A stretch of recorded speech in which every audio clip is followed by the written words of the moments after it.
Okay, guys, we have a thing that is 27 years in the making. Yes, for the first time since Jesus was an altar boy. Actually, I'm exaggerating a little bit. Actually, 27 years. That's how long it's been since Buffalo has been in the AFC Championship. Buffalo defeated Baltimore with a big win, 17-3. Wasn't exactly pretty, but yeah, Buffalo 17-3. And the thing is, Buffalo fans showed what they always are like, giving to charity, even to the losing quarterback. Even if he might have been going humana, humana, humana, humana, humana at the time. Because the thing is, hey, he fell backwards when the center snapped the ball over his head. But of course, Buffalo fans showed what they do. They give to charity, and they even give to the losing quarterback's charity because it is such a noble cause. But you know what? Lamar Jackson didn't finish the game, almost like with Patrick Mahomes. He didn't finish the Chiefs' win over the Browns because he was going humana, humana, humana, humana, humana. The thing is he going to clear concussion protocol to play against the Bills in Kansas City? Could be an interesting thing if Chad Henne is the quarterback. Henne is a good rough and tumble quarterback, but he's no Patrick Mahomes. But you know what? There's also something else lurking for the Bills. Because Tom Brady and the Buccaneers, almost wanted to say Patriots, are in the NFC Championship against the Packers. Yeah, our old friend, our old tormentor, is still alive with his team. Can't you just think what he's thinking?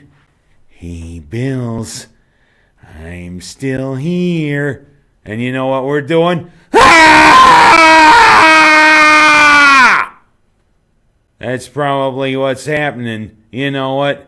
We've had enough of your ugly puss, you son of a sea cook.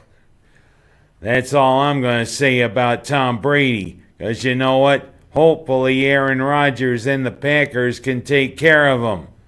But what a thing. Buffalo finally is starting to get the monkey off their back, exorcise the demons, everything. 27 years we've waited for this. You know, the last time that Buffalo had made it this far, my niece was still in her mother's womb. And I mean, in 4 months, I would become an uncle. Pretty interesting, if you know what I mean. You know what? We're going to keep it going.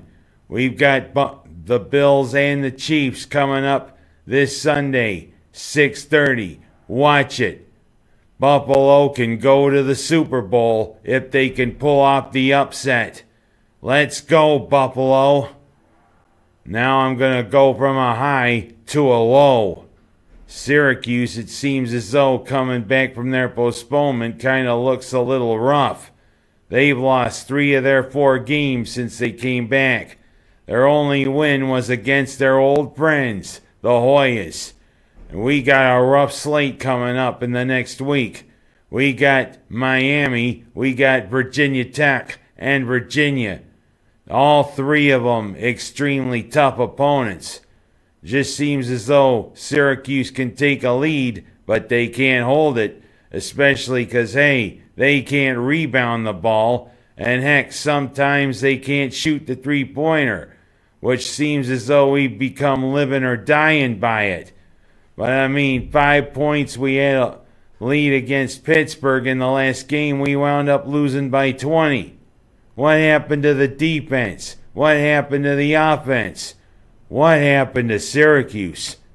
It's going to be another one where it seems as though we're going to be on the bubble when it comes to NCAA tournament time.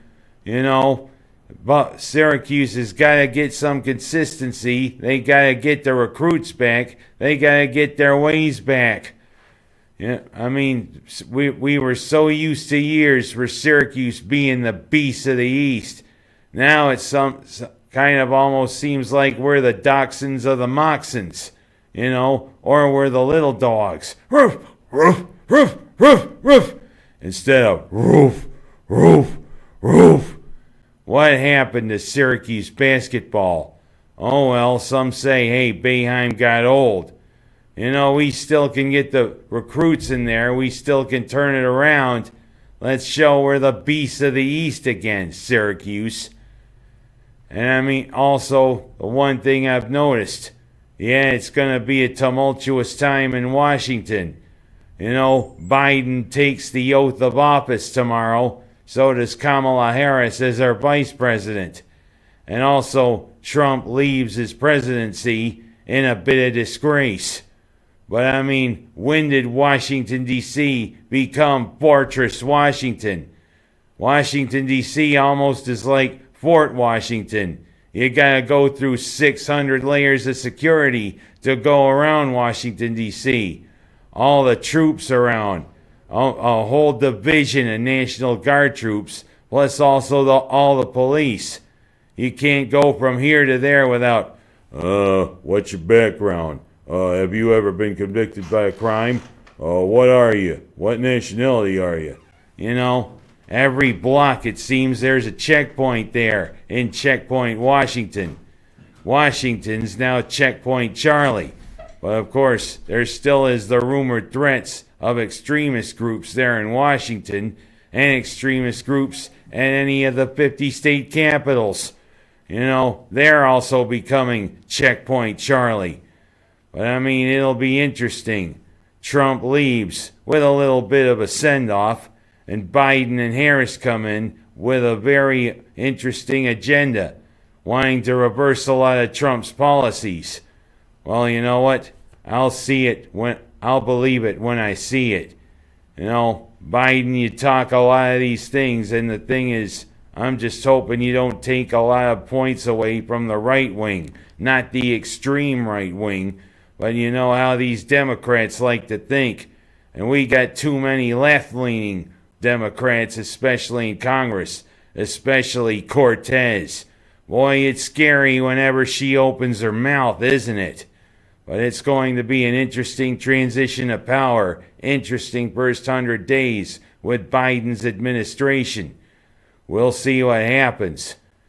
And of course, another thing I'm worried about, the whole thing with the slow vaccine rollout. It seems as though at first there was talk of 300,000 doses, but now it's becoming lower. And of course, Cuomo talking about his frustration with the national government. Cuomo seems to be frustrated at everything. It is a kind of a painfully slow rollout, but you know what, Cuomo? You always want to talk down to us. You talk down to upstate. How about talking down to somebody else? Don't be a turkey here when it comes to vaccine rollout. Hey, wrong bird. You know what? Somebody should give you the bird, Cuomo. And that's all I got time to talk about today. And you know what? Buffalo, keep it going. Let's turn the Chiefs into you-know-what.